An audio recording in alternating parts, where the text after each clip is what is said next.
Britain के प्रधानमंत्री के कार्यालय डाउनिंग स्ट्रीट ऑफिस की तरफ से एक घोषणा में कहा गया कि भारत की company serum institute of India Britain में 240 मिलियन ब्रिटिश पाउंड यानी करीब 334 मिलियन डॉलर के बराबर का निवेश करेगी, जो एक सेल्स ऑफिस समेत क्लिनिकल ट्रायल, रिसर्च, डेवलपमेंट और शायद वैक्सीन के निर्माण में इस्तेमाल होगा। देखने सुनने में ये घोषणा सामान्य लगती है, लेकिन पिछले कुछ महीनों में सीरम इंस्टीट्यूट और इसके सीईओ आधार पूनावाला से जुड़े कई विवाद हो चुके हैं। ऐसे में सवाल उठता है कि आधार पूनावाला कहीं भारत में हुए विवादों से परेशान होकर अपना वैक्सीन प्रोडक्शन भारत से बाहर ले जाने पर तो विचार नहीं कर रहे हैं, या फिर इसे एक सामान्य निवेश विस्तार योजना की तरह देखा जाए। आपको बता दें कि सीरम इंस्टीट्यूट वॉल्यूम के लिहाज से दुनिया की सबसे बड़ी वैक्सीन निर्माता कंपनी है। सीरम इंस्टीट्यूट ऑक्सफोर्ड और एस्ट्राजेनेका के साथ मिलकर कोरोना वायरस के खिलाफ सस्ती कोविशील्ड वैक्सीन का उत्पादन कर रहा है। SII ने यूके में अपनी एक डोज की नेजल वैक्सीन के पहले चरण के ट्रायल भी शुरू कर दिए हैं।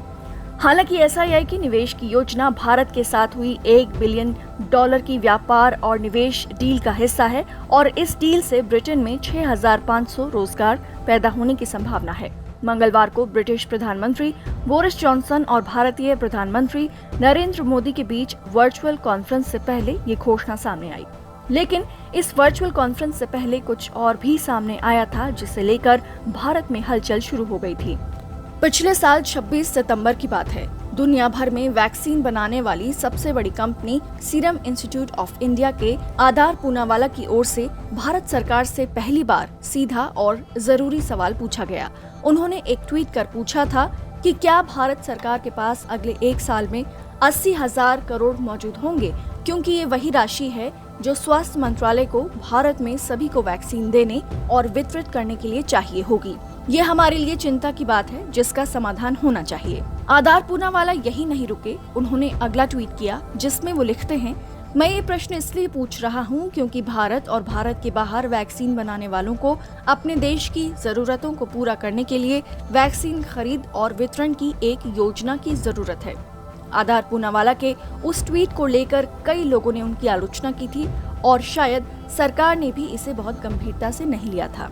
आज 2021 में जब वैक्सीन बन चुकी है, तब हम जाहिर तौर से वैक्सीन की किल्लत से जूझ रहे हैं, जिसके कारण देश में कोरोना को थामने में देरी हो रही है। इतना ही नहीं, पीएम मोदी और बोरिस जॉनसन के वर्चुअल समिट से पहले सीरम इंस्टीट्यूट के सीईओ आधार पूनावाला ने लंदन के द टाइम्स को दिए एक इंटरव्यू में कहा कि कोरोना वायरस महामारी की दूसरी लहर का सामना कर रहे भारत में वैक्सीन की मांग को पूरा करने को लेकर उन पर काफी प्रेशर है। 40 साल के इस उद्योगपति ने कहा कि उन पर ये प्रेशर इस तरह बढ़ गया कि उन्होंने पत्नी और बच्चों समेत लंदन जाना ठीक समझा।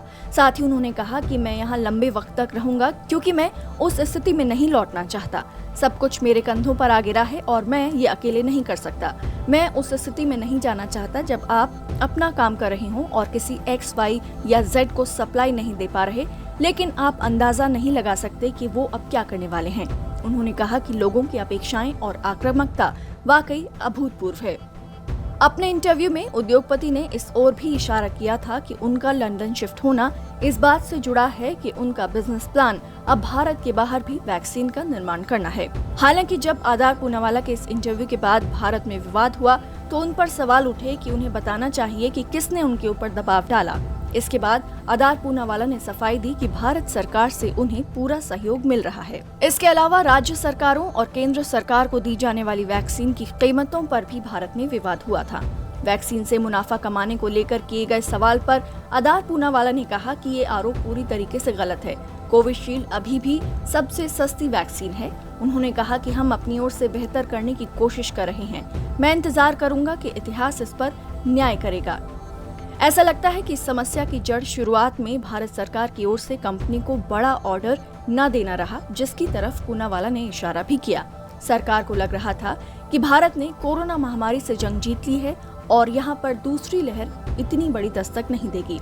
लेकिन कोरोना वायरस की दूसरी लहर न सिर्फ आई बल्कि बेकाबू हो गई। कोरोना के नए मरीजों की संख्या भारत में 4 लाख को पार कर गई है, जो एक वैश्विक रिकॉर्ड है। इसके बाद सरकार ने सीरम इंस्टीट्यूट को वैक्सीन के लिए पेशगी के तौर पर 3,000 करोड़ रुपए दिए, जिसका इस्तेमाल कंपनी अपनी उत्पादन क्षमता बढ़ाने के लिए कर रही है।